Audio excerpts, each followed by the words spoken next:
They called her the housekeeper. Her daughter didn't correct them. She laughed. By morning, the deed, the trust, and every legal thread was wrapped tight around Gloria's name. The freeloaders she once fed? Evicted. With signatures, not shouting. She survived in silence, slept by the dryer, and counted every insult. Now she owned the house, and every echo inside it answered to her. Wait, before we go any further, I gotta ask, where are you watching from? Drop it in the comments and don't forget to subscribe. The car door creaked as Gloria pulled it closed behind her, the synthetic leather sticking slightly to the backs of her legs. The dinner had run long, over-seasoned, overpriced, and underscored by Brent's usual running commentary.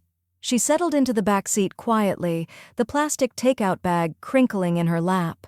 The food inside had already cooled. Brent tossed a look at Lindsay as he slid into the driver's seat. You want me to put the old woman in the trunk next time? Might free up some legroom. It was a throwaway joke, cheap, juvenile, designed to land somewhere between insult and banter, but Lindsay's laughter snapped too loud in the cabin. Then it kept going, and going. Gloria's fingers trembled as she reached for the seatbelt. The metallic click echoed like a gunshot inside the confined space. She didn't say a word. Her jaw tightened. Her tongue sat like stone behind her teeth. She stared straight ahead as they backed out of the restaurant parking lot, her daughter wiping a tear from the corner of her eye from laughing too hard. Relax, Mom, Lindsay finally said, still giggling. It's a joke. You're so sensitive lately. Gloria said nothing. The lights outside blurred by the window. Inside it was quiet, except for the hum of the engine and the aftertaste of humiliation in her mouth. By the time they pulled into the driveway, the porch light was already on, casting long shadows across the lawn. Brent popped the trunk and grabbed Lindsay's purse and leftover dessert box. They walked ahead, talking about a show they wanted to binge that night. They didn't wait, didn't even hold the door. Gloria stood in the darkness outside the car, gripping the paper bag of uneaten pasta as moths swirled around the porch light. The door clicked shut behind them. She stood there a moment longer, hand tightening around the paper handle until it tore. She looked at the house. At the windows they'd covered in cheap blackout curtains. At the once proud rose bushes now wilted and unwatered. At the chipped welcome mat Brent refused to let her replace. Not for long. Her voice was low. So soft she wasn't sure if she had spoken aloud. Not for long. That night, while they argued over what to stream in the living room, Gloria slipped into her converted laundry room, a space just big enough for a twin bed and a folding chair. The smell of detergent clung to everything she owned now. She opened the cabinet above the dryer and pulled down a box of mismatched cleaning rags. Behind them, taped to the back of the shelf, was a small brass key. She held it between her fingers for a beat before slipping it into her sweater pocket. She waited until the house went still. Lindsay's laughter faded into the static of the television, and Brent's snores filled the hallway like a leaky faucet. Then she padded across the floor in thick socks and unlocked the door to the study they rarely entered anymore. Her late husband's safe was built into the floor, hidden beneath the corner rug they'd shoved a dusty treadmill onto years ago. She dragged it aside with effort and set the key into the lock. It clicked open with a dry sigh. Inside, neatly filed and sealed in plastic, was the property deed. Gloria pulled it out with both hands, as if it were a scroll carrying the final word. She sat cross-legged on the floor, scanning the header, the date, the trust clause, everything still intact. And then she saw it. Name of sole trustee, Gloria May Hutchins. No amendments, no successor named, no co-signatories, not even Lindsay. Her lips parted, not in surprise, but in confirmation. They thought she was just the old woman in the back seat, the forgotten one with takeout bags and tremors. They were wrong. Lindsay's laugh had once been light. When she was a teenager, it had the easy, melodic pitch of someone who hadn't yet been betrayed. But now, at 39, her laugh had sharp edges. Too loud, too long, the kind that rattled inside Gloria's bones like the warning sound of a crumbling structure. It echoed again that morning, from the top of the stairs. Gloria stood at the bottom, holding a lukewarm mug of instant coffee in both hands, listening. She seriously thinks this is still her house? Brent's voice dripped with disbelief, somewhere between amused and disgusted. Just wait, Lindsay replied, her words muffled. Once she signs, we're out of here. A clean flip. We just need her to agree. Another laugh. Gloria didn't smile. She turned and walked. Back to the converted laundry room that had become her version of privacy. A space where the dryer vent wheezed louder than any conversation, and the walls absorbed her presence without acknowledgement. She didn't slam the door. She slid it shut with 2 fingers, softly, like closing the lid on a box of something that had long since expired. The house wasn't supposed to be like this. 20 years ago, when her husband passed, the trust was simple. The house belonged to Gloria, free and clear, protected by a revocable clause to keep opportunists at bay. They had built it together. Every beam, every paint swatch, every carefully landscaped flower bed was a testament to decades of decisions made with love. Lindsay had moved in 3 years ago after her second divorce, claiming it was temporary, just until she found her footing again. Gloria welcomed her, of course. She set up the guest room, bought extra towels, cooked for 2 again. 6 months later, Brent came too. No job, no car, just a smirk and an overnight bag that never left. It's just for a while, Mom, Lindsay said. Brent needs a restart. We both do. 3 years later, Gloria was in the laundry room. Brent was still jobless, and Lindsay's definition of temporary had stretched into entitlement. That afternoon, while taking out the trash, Gloria noticed a manila folder peeking out from beneath a stack of junk mail on the kitchen island. She wasn't snooping. It was left in plain view. She opened it. Inside were pre-typed eviction notices. 4 of them. Her name was on each. The documents claimed she was no longer mentally capable of maintaining household ownership and suggested alternate housing options for at-risk seniors. No signature yet, but there was a sticky note at the top. Need to talk to Mom after dinner. Her stomach turned, not in shock, but in confirmation. She replaced the folder precisely, adjusted the stack of coupons on top, and took the trash out in silence. Later that evening, she passed Lindsay's open bedroom door. The scent of overly sweet perfume mixed with Brent's cologne made the air thick. Lindsay was on a call. Her voice dipped into the rehearsed tone she used for pitching or scheming. We just need her to agree, that's all. 1 little form, and it's ours to list. Ours, Gloria whispered. She paused in the hallway, not to listen, but to breathe. She hadn't realized how long she'd been holding her breath. She slid the door shut. Quiet. Final. Then she returned to her room, sat on the twin bed with the fraying quilt, and pulled out her phone. The number she dialed was burned into her memory, her lawyer from years ago, the woman who handled her estate when her husband died, the one who told her, "This trust is your armor." A sleepy voice answered. "Hello?" "This is Gloria Hutchins," she said, her voice low and certain. "I need the trust reactivated, tonight." A pause. Then the voice sharpened. "Do you still have the original deed?" "In my hands." "Then let's get to work." The scanner beeped softly as Gloria fed the deed through the office printer at the public library, 1 slow sheet at a time. Her fingers moved with the precision of someone folding a flag, solemn, firm, unflinching. She didn't glance around. She didn't flinch when the machine coughed. She simply waited, collected, and pressed next page.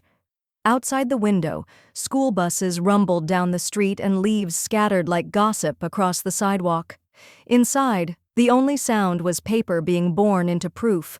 Across from her, Janine, her estate attorney, watched closely. "Gloria, I'm going to say this clearly. You still own the house.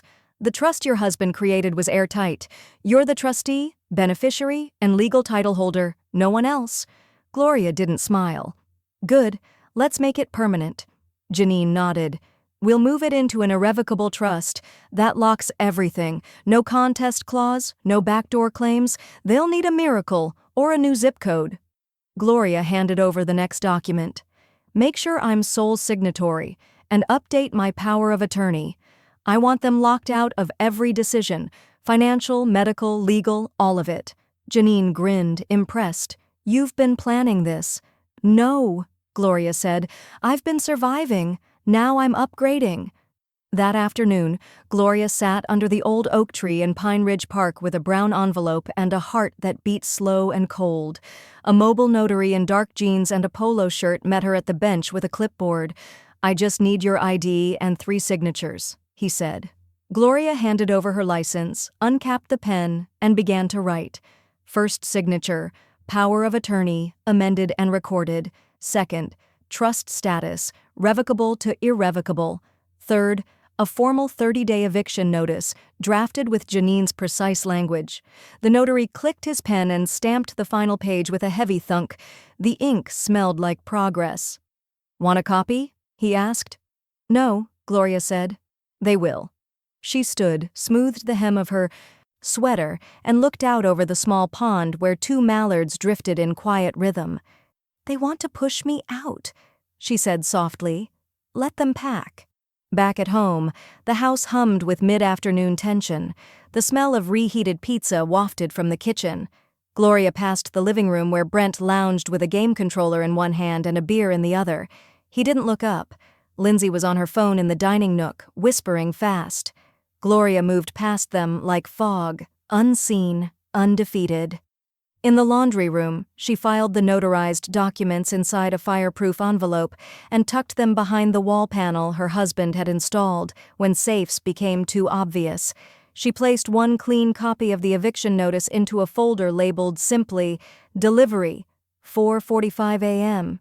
She added a sticky note, "Windshield, passenger side, right under the wiper." The sound of laughter echoed from the hallway again. Not laughter like before, but casual, confident, the kind of noise made by people who believe the ground they stand on belongs to them. That illusion wouldn't last the week. That evening, just before dinner, Gloria overheard Brent in the kitchen. He leaned close to Lindsay, phone in one hand, voice cocky. "Found a buyer. Realtor says we could list fast, cash close. We'll get her to sign this weekend. She's tired, worn down. It'll be easy." Lindsay murmured something in agreement. Gloria stood around the corner, invisible again, but this time she wasn't powerless. This time, she was the owner, not the occupant. She walked quietly back to her room, her heart steady and slow. She didn't need to raise her voice. She had the law now.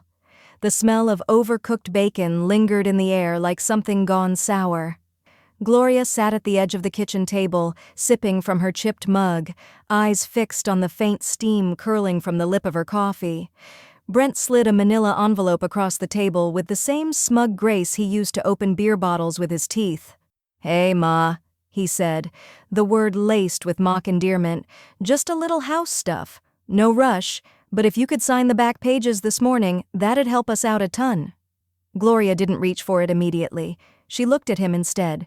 His smile held no warmth, just calculation. "Sure," she said, voice smooth as the cream swirling in her cup. "Leave them with me. I'll take a look."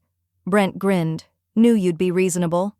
She smiled too, but hers reached only one corner of her mouth. Back in her laundry room, her quarters, her war bunker, she opened the envelope with gloved fingers as if it might bite. It nearly did. The documents were thinly veiled fraud. A forged transfer of interest agreement with a signature line labeled "Gloria Hutchins relinquishing occupant rights." They'd highlighted it in neon yellow, as if legal manipulation could be made friendlier with color. She didn't tear them up. She didn't confront him.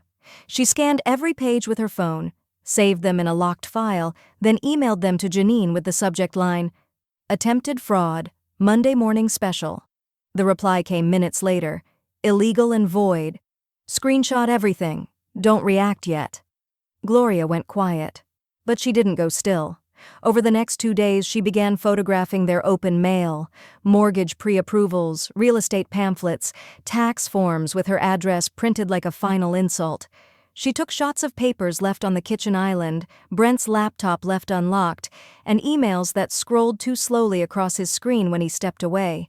She kept a running list in a notebook tucked inside her pillowcase.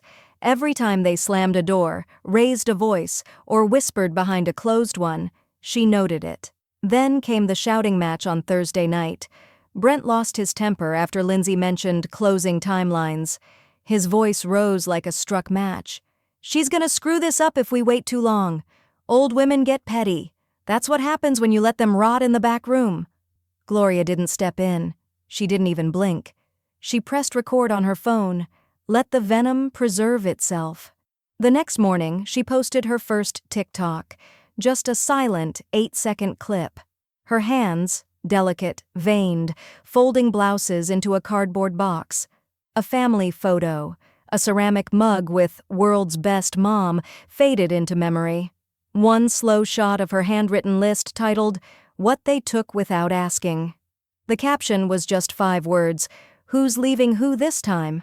No sound, no filter, no plea. By midnight, it had over 10,000 views. The comments rolled in like whispers finally finding volume. "They're gonna learn today. She's not the one to mess with. Never underestimate a silent mother." She didn't reply. She just watched. Let it swell. That night, she pulled the 30-day eviction letter from her file folder, the official one, notarized and legally sound, and slipped it into a white envelope. Her fingers moved slow and steady, pressing the flap with the weight of generations. She wrote one word on the front in block print. Brent. No Mr., no pleasantries. Then she walked into the kitchen, set the envelope beside her keys, and reached over to set the alarm on her phone. 4:45 a.m. Sharp. The early hour of truth. The morning air was colder than she expected, sharp and damp like it had something to prove. Gloria stepped out barefoot onto the porch in her house slippers, wrapped in the same gray cardigan she wore when her husband died. The sky above was still inked in navy, but a faint blush of orange cracked the horizon like a secret trying to spill. She held the envelope tightly in one hand. The weight wasn't much. Paper, ink, a sticky note, but it may as well have been made of iron. Finality has heft, even when it's quiet. The house behind her groaned as it settled, unaware. Upstairs, they slept like royalty in a kingdom they never earned. The gall of it, the borrowed sheets, the arrogance. She walked across the dewy lawn, past the overgrown hydrangeas, down the gravel driveway that crunched under her steps like popcorn. Their car, his car technically, sat smug and silver in the drive, freshly washed as if it had somewhere noble to be. Gloria slipped the envelope under the passenger side windshield wiper and pressed it flat with her palm.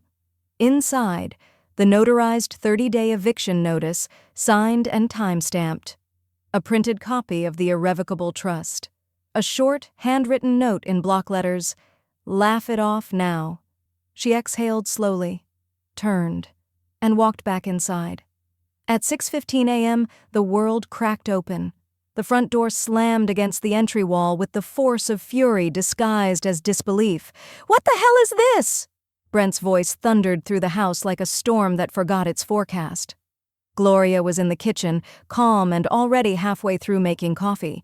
She didn't rush. She didn't look up. Lindsay barreled in behind him, barefoot, mascara from the night before smeared beneath one eye. "Mom," she said, waving the envelope like a torch, "you can't do this." "I already did," Gloria said simply, pressing the brew button on the coffee maker. The percolator hissed to life. Brent threw the papers down on the table. "You think this means something? You think this is legal? You're not in charge here." Gloria finally turned. She walked to the cupboard, retrieved a slim blue folder, and laid it open in front of him like a winning poker hand. Inside, her power of attorney removed and reassigned, the trust conversion paperwork, the county-registered property deed in her name, alone.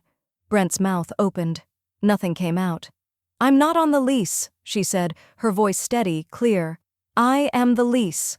Lindsay staggered backward as if the words hit flesh. "You said I could stay here. You said after the divorce." "I said temporarily," Gloria replied. "You turned it into entitlement." Brent reached for the folder again like he could flip a page and change the truth. "I suggest," Gloria added, "you start packing, or call a lawyer." She walked past them both, slow and surgical. The coffee finished brewing. She poured a cup, stirred in a sugar cube, and carried it to the kitchen table like it was any other Wednesday. Outside, the sun finally broke over the tree line. The light touched the porch, the silver car, the windshield, and the envelope, still pinned beneath the wiper, now caught in golden morning glow. At 6:42 a.m., Gloria's phone rang. She checked the caller ID, Janine. She answered with a quiet, "Yes?" Janine didn't waste time. "Did you authorize anyone to contact your retirement accounts?" Gloria straightened. "No," she said sharply. "Why?" "Because someone just tried to verify your date of birth and social security number with Calico Financial. They flagged it. The rep thought it sounded coached." "Did they succeed?" "Number, but they were close. You need to freeze your retirement access immediately. I'll send instructions." Gloria's eyes flicked to the living room. Brent sat on the couch, texting furiously. Her hand tightened around the phone. She whispered, "They couldn't take the house, so now they're going after what's left." The coffee hadn't even cooled before Gloria was on the phone again. Her voice was quiet but clipped, the tone she used when she once handled tax assessments for the church. "I want everything locked," she said to Janine. "All of it, not just the house, my retirement, my savings, the CDs, every cent." Janine didn't hesitate. "We'll move it all under the trust's new EIN. That shields it legally. No one but you can access anything, not even for inquiries." "Good," Gloria said, "because they've already started digging." She looked out the kitchen window just in time to see Brent pacing in the backyard, phone to his ear, hands gesturing like he was negotiating world peace, or trying to crack into someone else's nest egg. Gloria hung up, turned slowly, and walked toward her room. She didn't slam the door. She closed it with the same grace she used to set, a table for company. Then she reached for the folder labeled Lindsay, shared account. She'd opened the joint bank account last year, after a pleading conversation from her daughter over a wilted salad and 2 glasses of cheap Chardonnay. "It's just temporary, Mom," Lindsay had said, hand covering Gloria's wrist. "I need help managing expenses. I'm drowning. We'll keep it small, safe." Gloria, foolish in that moment, had nodded. Her signature added to the account with a pen she brought from home. Now she logged in and reviewed the activity. Streaming subscriptions she didn't use, bar tabs in Brent's name, a $620 business development fee with no receipts. Lindsay had siphoned slowly, like a faucet left on just enough to forget it was leaking. With 3 clicks, Gloria closed the account. The final transaction, $0.00. Balance reclaimed. Then she walked to the bedroom closet and opened the shoebox labeled winter scarves. Inside, rolled emergency cash, a habit learned from her mother, a habit she'd never abandoned. She stuffed the bills into a small handbag, grabbed her ID, and headed to Oak Creek Credit Union, where no one knew her name and no one asked about her family. The manager, a young woman with soft curls and a military precision to her words, helped her open a new trust account. "All assets protected under this ID," she confirmed. "You'll be the only authorized user. Want a debit card today?" Gloria smiled faintly. "Yes, but I'm not here to spend. I'm here to preserve." The air smelled like vanilla coffee pods and new carpet. The pen she used to sign her name again felt different this time, like something forged in steel. Back home, she moved differently, slower but with purpose. She gathered a few things from the china cabinet: her mother's locket, the signed baseball from her late brother's service years, the sterling silver wedding forks she and her husband used at their reception in '74. She wrapped each in a clean dish towel, placed them in a nondescript plastic bin, and slid it into the trunk of her car. Not for revenge, not out of fear, but because history deserved a better home than a yard sale table run by her daughter's husband. She walked back inside, hands empty but heart full. That night she sat on her bed and wrote in the margin of her notebook, "They'll miss the money more than the mother. And I'll miss neither." She turned off the lamp. Silence settled over the house. Next morning, the knock came faster than expected. 2 quick taps, then a pause. Gloria opened the door to find Lindsay standing there with wet hair, smeared mascara, and her keys already jangling in one hand. "Brent's still fuming," she said, not quite meeting Gloria's eyes. I I need some air. Can you watch Oliver? Just a few hours. We won't be late." Gloria didn't answer right away. She looked past her daughter, toward the driveway. No apology, no gratitude, no recognition of the eviction notice still sitting like a landmine between them. But this wasn't for Lindsay. It was for the boy behind her, clutching his dinosaur backpack and waving shyly. "For Oliver," Gloria said softly. "Come on in, sweetheart." The house settled differently when it was just the two of them. No heavy footsteps, no angry pacing, no reality TV rattling down the hallway. Oliver tossed his bag into the laundry room like it belonged there. Then he kicked off his sneakers, marched to the kitchen and plopped down at the table. "Do you still have those sour gummy worms?" he asked. Gloria smiled. Top pantry shelf, behind the rice. As he darted off to fetch them, she pulled out the Uno deck, faded from years of small hands and big feelings. They played 3 rounds. Oliver won 2. He grinned with his entire face. "I like it better here," he said between chews. "It's not so loud." Gloria's heart caught on the rim of her ribs. She laid down a blue reverse card. Then came the gut punch. "Mom said you're going to a home soon," he added casually, like it was a weather update. "She said it might be far away, like where they have nurses and puzzles." Gloria's fingers froze mid-card. She kept her voice level. "Did she?" He nodded. "I told her that sounded dumb. You don't even like puzzles." She laughed, soft, aching, then reached over and pulled him into a hug, arms wrapped tight around his small, honest frame. "I'm not going anywhere," she said. "Not without a fight."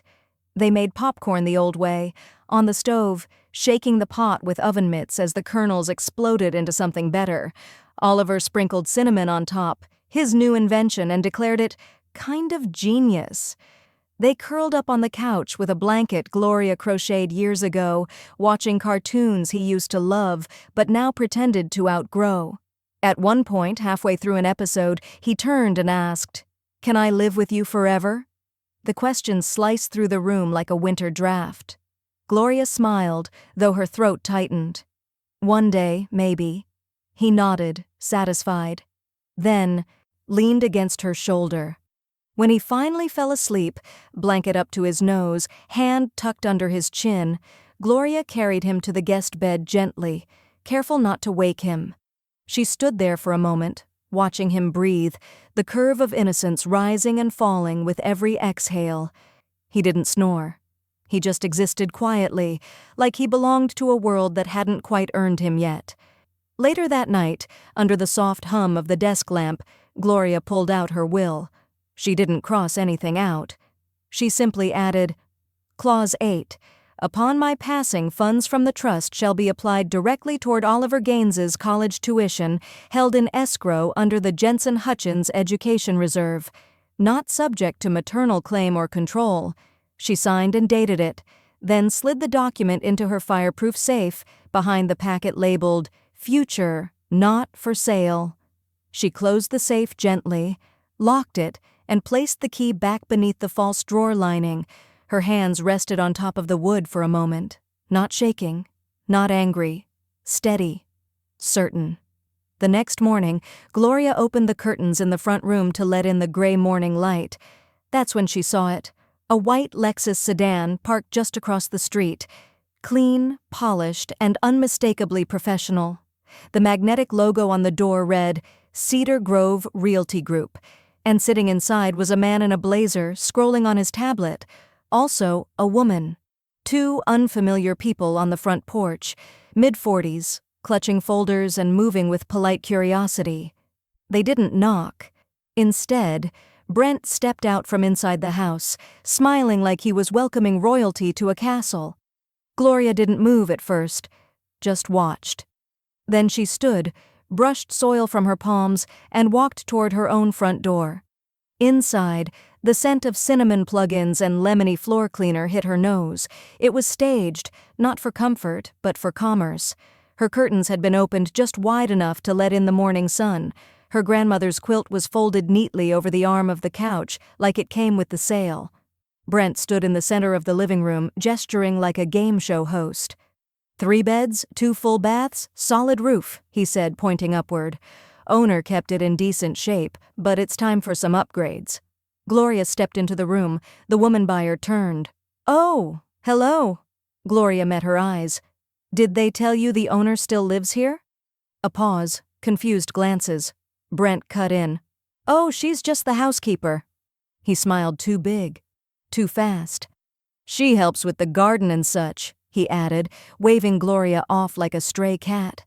Gloria didn't blink. She turned, walked up the stairs slowly, heels echoing like a gavel on hardwood, and returned 3 minutes later with a hardback folder in one hand and her reading glasses in the other. She laid the folder flat on the coffee table and opened it calmly. Inside, the deed, the trust, the notice of Brent's license being placed under review. Gloria looked at the couple. This house is off-market, effective immediately. The woman blinked. The man shifted his feet. Brent let out a short, incredulous laugh. She's confused, he said to them. It's complicated, trust me. It's not complicated, Gloria said, lifting the top page. This is my name. This is the trust. This is your license status. Want me to read it aloud? The man stepped back. We didn't know, he said. We're sorry, the woman added. We thought this was authorized. It's not, Gloria said. They left quietly, avoiding eye contact. The door shut behind them with a soft thud. Brent turned, fists tight. What are you doing? Gloria calmly refolded the documents. I'm doing what you were too arrogant to believe I could. You just blew up a sale? Do you even realize what you're doing to your own daughter? Protecting her from you, Gloria said flatly. Though maybe not soon enough. Brent's face flushed, jaw clenching like he was trying not to shout. We had a timeline, a buyer. You had a fantasy, Gloria replied. Now you have 21 days. He stepped toward her. She didn't flinch. Don't, she said. Don't touch me. Don't raise your voice. Don't pretend you have a stake here. Then she turned her back and walked into the kitchen. She placed the documents in the drawer labeled Legal Active. She poured herself a glass of water and sipped it slowly. She didn't speak again. She didn't need to. That afternoon, she filed a formal complaint with the State Real Estate Board. She attached photographic evidence, screen captures of Brent's messages to prospective buyers, and a copy of her trust deed. The form asked, "Are you the legal owner?" Gloria checked yes in bold. When she hit submit, the screen refreshed with a message. Thank you. Your report has been received. Our office will contact you within 3 business days. She stared at the confirmation like it was a crown forged just for her. The house was no longer their playground. It was now a courtroom. The red envelope was thick, heavier than a bill, too formal for junk. Gloria held it between her fingers like a verdict not yet read. The seal in the corner caught the sun as she turned it. State of California Department of Real Estate. She slid it open with a paring knife. Inside, confirmation. Her complaint had not only been received, it had been substantiated. Brent's license was now officially under investigation. Any new transactions would trigger a compliance hold. Any showings would require written proof of ownership. Gloria let the paper slide back into the envelope like a completed chapter. Then she called Janine. I want cease and desist letters, she said. One addressed to Brent personally, another to the firm he uses as his front. Janine didn't even ask why. Already started them. Want copies sent to the house? Yes, Gloria said. Let him open his own reckoning. They arrived 2 days later, envelopes with firm letterhead, sharp corners, and undeniable legal weight. She set them on the kitchen island, right next to Brent's morning coffee mug. She didn't speak a word as she passed him. He didn't ask what they were.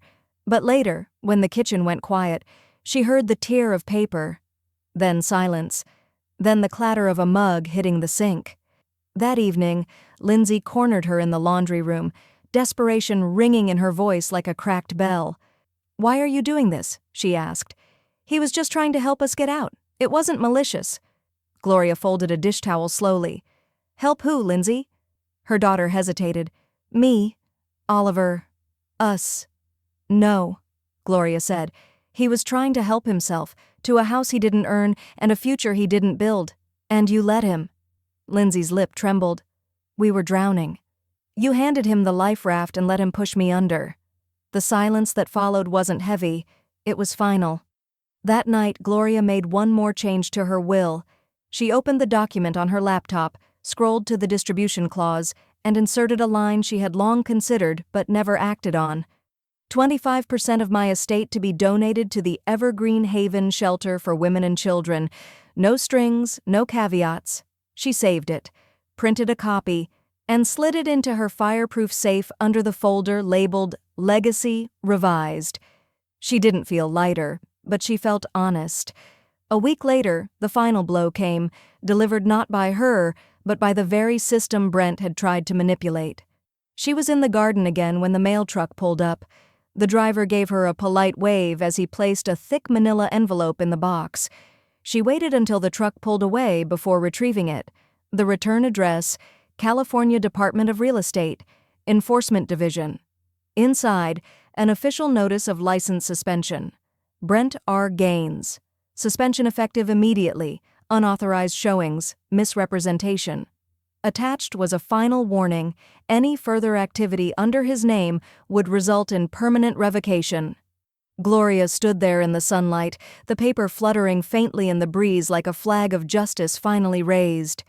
She didn't smile, but something inside her finally exhaled. The next morning, she called Janine.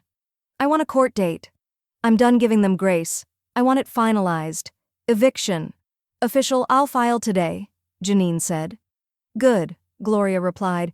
"I want the paperwork served before they can pivot. They won't see it coming. That's the point." She hung up and looked toward the house. Brent was on the porch, hunched over his phone, scrolling like he was trying to claw his way back into relevance. Gloria watched him through the window. Calm. She didn't need to raise her voice. The state had already spoken for her. The morning Gloria went shopping, the sun hung low and cold, like a disapproving witness. She parked at the hardware store before the early contractor crowd rolled in, pushing a metal cart that squeaked at every turn. She didn't browse. She walked straight to the storage aisle and pulled 3 large plastic tubs from the stack, opaque gray with snapping lids. Durable, practical, impersonal. She placed them in the cart, then picked up a pack of black Sharpies and a roll of packing tape. Back at home, she cleared the dining table, 1 tub at a time.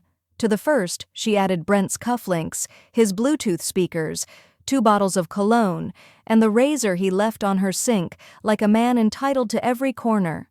To the second, his laptop bag, dress shoes, half-zipped duffel, the iPad he claimed was for work. To the third, she placed his stack of business cards, now defunct, his charger cables, earbuds, and his lucky poker chip. On top of each lid, she taped a single white sheet of paper. Same handwriting, same message. For you. Then she placed a printout in a clear folder and tucked it between tub 2 and 3. Superior Court Notice. Eviction filing confirmed. Docket number 2024-CG00291. A date, a seal. A final line. Occupants must vacate or respond within 72 hours of receipt. She walked the tubs out to the porch with steady hands. No anger, no rush, just resolution. At 4:17 p.m., Brent got home. The screen door squeaked open, then slammed shut, then bang! Gloria flinched only slightly at the sound of his fist hitting the interior wall. "You crazy old witch!" Brent roared. "You packed my stuff?" Gloria emerged from the kitchen, apron still on, flour dusting her palms. "You packed your entitlement long before I did," she said. He shoved the door wider. "You don't get to throw me out." "I didn't," she said calmly. "The court did. Your name was never on the deed. You were a guest. Now you're a liability." Lindsay appeared behind him, eyes already red. "Mom? Where are we supposed to go?" Gloria didn't soften. "You laughed when he said to put me in a trunk. You both left me in the dark with takeout bags and whispers. Now you know what it feels like to carry your life out by the handle." Brent took a step forward, chest puffed. "Try it," she said. "I have cameras, restraining paperwork, and neighbors who'd love to testify."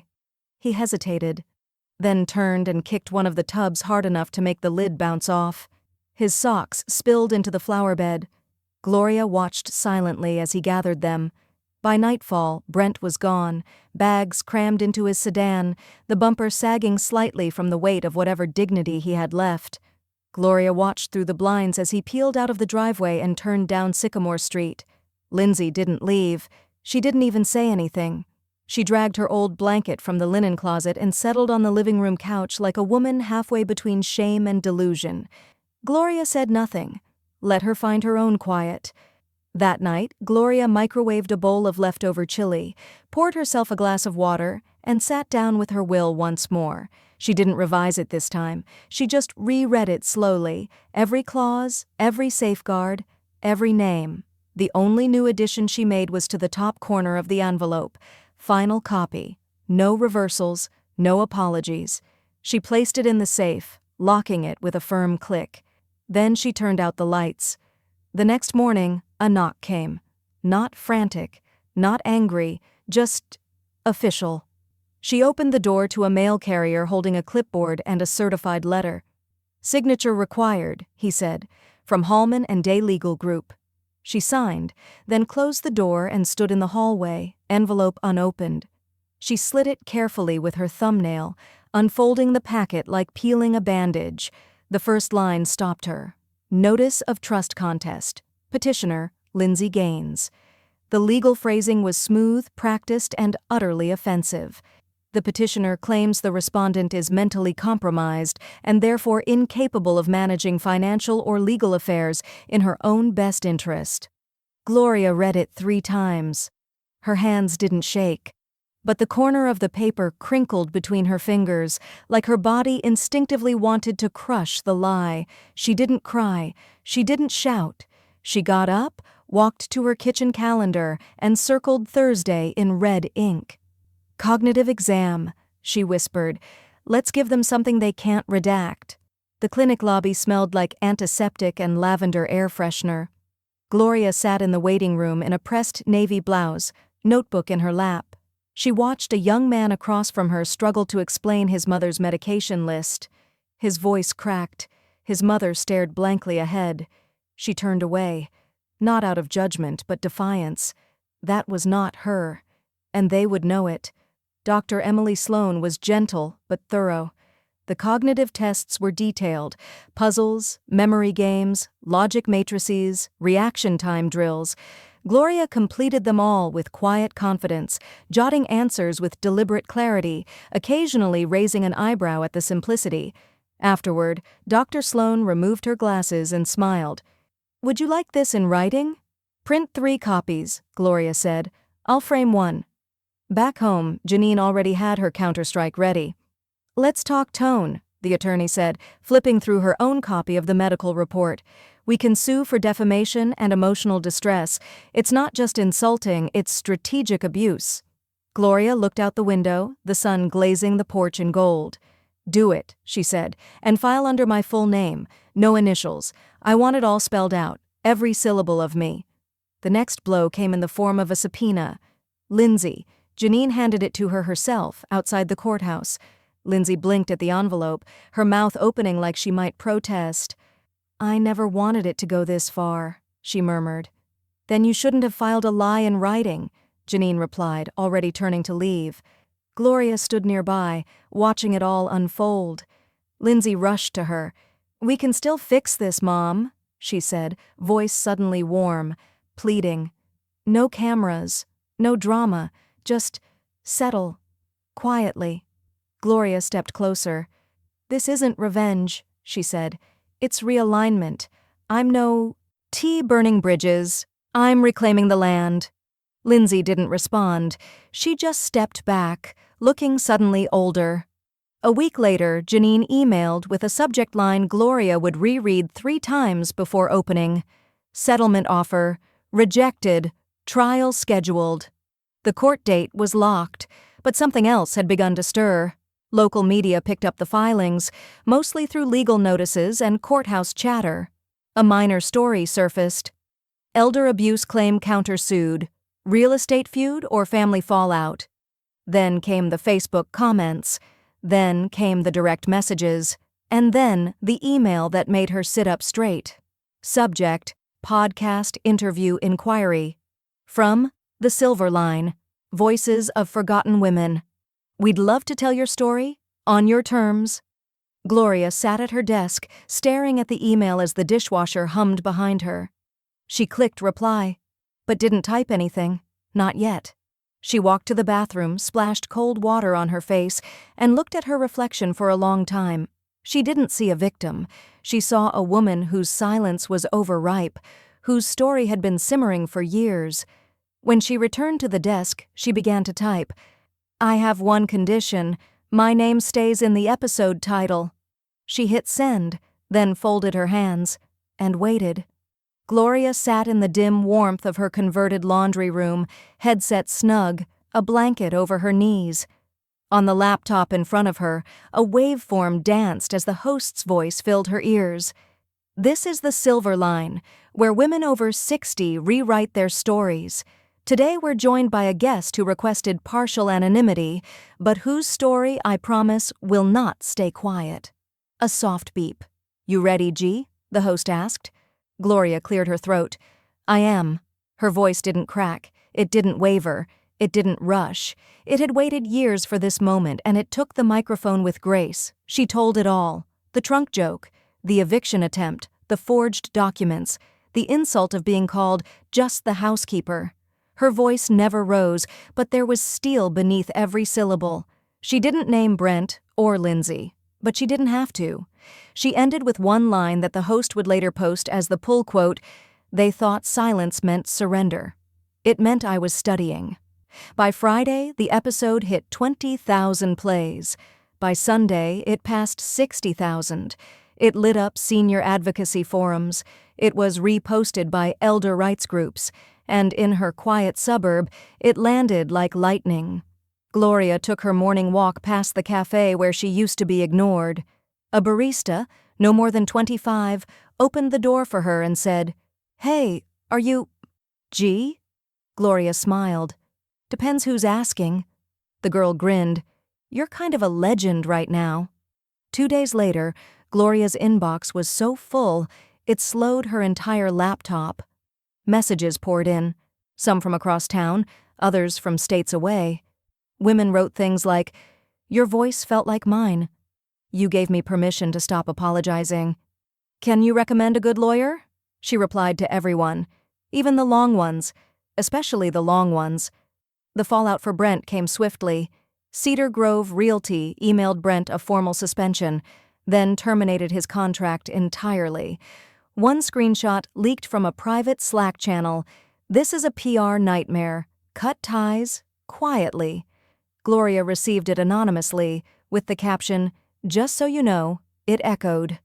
Lindsay lasted 3 more days at her job. She'd been working part-time at a small boutique firm downtown, the kind that cared more about optics than loyalty. The receptionist overheard 2 associates whispering about the podcast woman's daughter in the copy room. That afternoon, Lindsay cleaned out her desk. She didn't tell Gloria, but the silence was louder than a confession. One evening, Gloria hosted her first unofficial Tea and Strategy Zoom with a dozen women from the podcast comments section. She spoke for 10 minutes, then listened for 50. One woman cried, another just sat there nodding, hands pressed together like prayer. Gloria didn't try to fix anyone. She didn't have to. She gave them tools. Later that night, an email arrived from Janelle Ortiz. Subject, Community Rights Position Invitation. "We'd like to formally invite you to join the Elders for Equity Legal Collective. We believe your voice and your experience would be invaluable in helping others advocate for themselves." Gloria stared at the screen, blinking away the well of disbelief. She reached for her notepad and wrote one word at the top, "Yes." Then she opened a new file titled, "Resource Packet, What They Don't Tell You at Closing." That Friday afternoon, the house was quiet again. She sipped mint tea on the porch, wearing her old garden sweater, flipping through her planner. A shadow moved across the walkway. She looked up. Oliver stood there, backpack hanging from one shoulder, his eyes uncertain. "Hey, Grandma," he said. She closed her planner gently. "Hey, baby," she said. "Everything okay?" He hesitated. "Can I sit for a while?" She moved her purse off the seat beside her. He sat down, legs swinging slightly. Neither of them spoke. They didn't need to. Not yet. The folded paper trembled in Oliver's hands as he passed it to her on the porch. It smelled faintly like pencil shavings and eraser dust, the kind of honest effort only a fourth grader could create without irony. Gloria unfolded it carefully. Title: The Bravest Person I Know, by Oliver Gaines. She's my grandma, but she's also a fighter. Not with fists, with rules, with court stuff. She makes her house feel safe when everything else feels scary. I think she saved me. Gloria blinked twice. Her throat tightened like a vice. Oliver sat beside her, legs swinging over the porch edge. They got into it again last night, he mumbled. Mom and Brent. He threw a plate. Did he hit anyone? She asked, calm but sharp. Number but. I hate it there.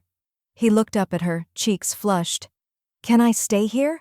Like, forever? Can you just adopt me or something? The words were so small, so raw, that Gloria didn't answer at first. She just reached out and pulled him close, his bony shoulder tucked into her chest. I can't just take you, she said softly. But I can try to be ready if I ever need to. That night she called Janine. I'm not filing for custody, she said, pacing the living room with a notepad in hand. But I want to know how to prepare. Quietly. In case things turn worse. Janine was measured. Start documenting. No assumptions, no speculation. Just behavior. Keep a file. Already started, Gloria said, flipping to the folder marked Oliver, Notes. I've been writing everything down since he told me about the yelling last month. Good, Janine said. I'll draft a guardianship contingency. No promises, but it'll be there if we need it. Gloria hung up and turned toward the hallway.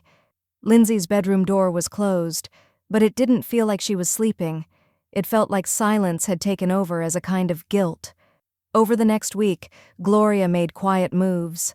She toured a senior co-op across town, not because she wanted to move, but because she needed a fallback, just in case Lindsay's final collapse scorched everything. The apartment was clean, modest. The woman showing it wore orthopedic shoes and asked questions gently.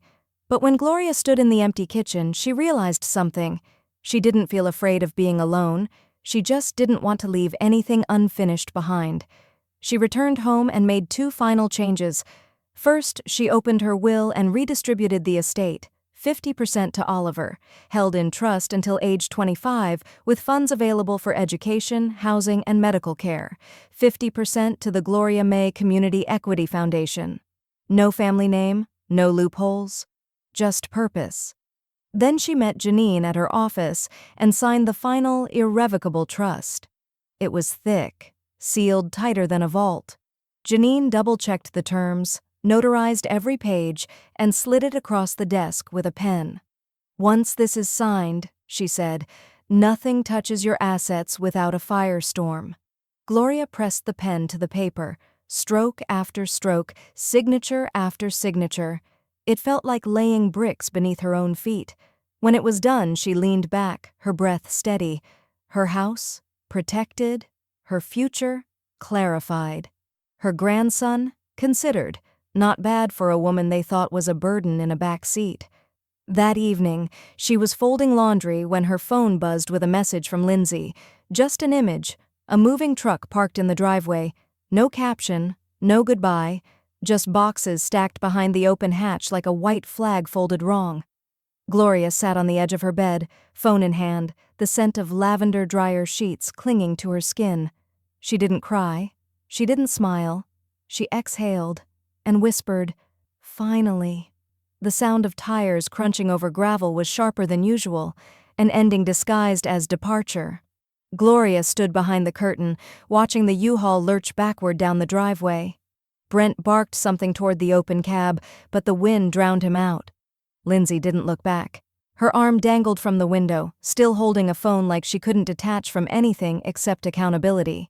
Gloria didn't wave. She waited until the truck disappeared past the mailbox and into the late afternoon hush. Only then did she step out. The air smelled like cut grass and clean endings. She opened the door to the master bedroom slowly, as if it might startle. It had been 3 years since she'd crossed the threshold, since Lindsay and Brent moved in, just until they got back on their feet. The room still carried their residue, a wine-stained throw blanket bunched in a corner, a chipped mirror with fingerprints, the sour scent of perfume and damp resentment clinging to the curtains. She opened the window, let the wind carry it out. Then she stripped everything bare. Sheets, pillows, mattress. The bed frame creaked under its own emptiness. She broke it down piece by piece, dragging it to the curb that evening without hesitation. The next morning, she painted, lavender and white, calm on calm. Her late husband once joked those were retirement colors, and now they felt like armor. She rolled the paint with firm, even strokes, sweat collecting at the base of her neck. When she paused, she caught her reflection in the glass of the closet door. She didn't see a woman left behind. She saw a woman who had just started living forward. The new bed arrived 2 days later, sleek, simple, hers. She dressed it in white cotton sheets and placed a single lavender sachet beneath the pillow. Then she lit a candle, something soft and herbal, basil and sage. That night, she lay in the center of the bed, arms open, no fear of raised voices or slammed doors. The silence was deep and healing. No threats, no footsteps overhead, no laughter at her expense. Only breath, only peace. On Sunday, the oven was warm by 9. She stirred pancake batter with a wooden spoon older than Brent's work ethic and set the table with mismatched china she hadn't touched in years. Oliver stood beside her on a stool, flipping bacon like he'd been doing it for decades. "Is this brunch or a feast?" he asked, grinning. "Legacy," she replied, "and you better help me carry it." He rolled his eyes but smiled. They ate on the sun-drenched patio. She sipped coffee. He chomped through 2 stacks of pancakes and declared himself food wasted. "You are the only legacy I claim," she told him. He didn't respond right away. He just reached for her hand and held it like it mattered. Later that evening, the mail arrived in a rubber-banded bundle. She sorted through the stack without urgency. Flyers, a sympathy card from a neighbor, a coupon for gutter cleaning, and then an envelope marked Superior Court of California. She opened it with her fingernail, heart steady. Inside, the final eviction notice, stamped, filed, closed. Case number 2024-CG00291. Status, irreversible. She read it once, then again, then placed it in the safe, underneath the trust paperwork, next to Oliver's school essay. It was done. Not just legally, soul deep, done. She poured herself a small glass of apple cider and stepped out onto the porch, the sky unfolding in stripes of navy and gold. She didn't toast. She didn't whisper anything poetic. She just breathed, and for once, it was enough. The memory crept in uninvited, like fog curling under a door. That night, the back seat, Brent's voice coated in grease and arrogance. "Put the old woman in the trunk." And the worst part wasn't the joke. It was Lindsay's laughter, loud, long, that wheezing snort at the end, like it was the funniest thing she'd heard in months. As if Gloria weren't 2 feet away. As if she didn't exist. Gloria had gripped the seatbelt, her fingers pale against the beige leather. The smell of cheap cologne, takeout boxes, and someone else's radio choices filling the silence that should have belonged to her. That moment had cracked her. But today, standing in the driveway with the keys in her hand and sunlight warming her shoulders, Gloria opened the driver's side door and ran her fingers across the hood of her sedan. Cool, smooth, familiar. Her name was now the only one on the title. It wasn't a car, it was a declaration. She slid into the seat, turned the ignition, and let the engine purr. Strong, obedient, Heron. No more back seats, no more waiting in the dark. Later, on the porch, Gloria sat with a tall glass of lemonade sweating on the table beside her. The sunset spilled across the sky in orange and plum, brushing the clouds like an old woman tucking in the day. Oliver sat beside her, barefoot, knees drawn up to his chest. "I still think about the day you put that envelope on Mom's windshield," he said, looking out toward the mailbox. Gloria chuckled softly. Brent called it a prank. I called it a pivot. He smiled. Was that the moment you decided? No, she said. That was the moment I acted. I decided long before. She pulled out her journal and opened to a page she'd written the night after signing the final trust documents. She read it aloud. Respect isn't inherited, it's enforced, and sometimes it's written in ink on deeds and in bruises the eye can't see. Oliver was quiet for a while, letting the words hang between them. Finally, he asked, "Do you think I'll mess it up one day?" Gloria turned to him, eyes steady. "You might," she said, "but you'll remember this house, what it took to protect it. And if you do mess up, you'll fix it faster than they did." He nodded slowly. "You'll still be around, though, right? This house is yours one day," she said, "but only if you treat it like I treated you." With snacks and sarcasm? With care and clarity, she said, cracking a smile. He leaned his head on her shoulder. "I promise." She kissed the top of his hair. "Good." As the last sliver of sun dipped below the horizon, Gloria stood and walked to the edge of the porch. The wind had picked up, gentle, but certain, like a final chapter turning itself. In the distance she could hear a neighbor's dog barking, a lawn sprinkler ticking on, and someone playing jazz through open windows. Normal. Quiet. Earned. She stepped down onto the walkway and paused at the car parked in her drive. On the windshield, still faint but visible from the angle she stood, was a smudge, the last ghost print of where she'd once placed an eviction notice. She pressed her hand to the glass gently, not to wipe it, but to acknowledge it. A scar in reverse, a memory folded into motion. She turned back toward the house, her house, and saw the porch light glow to life. Oliver had flipped the switch. He stood in the doorway, backlit by safety. Gloria smiled. Not at him, not at the car, at herself.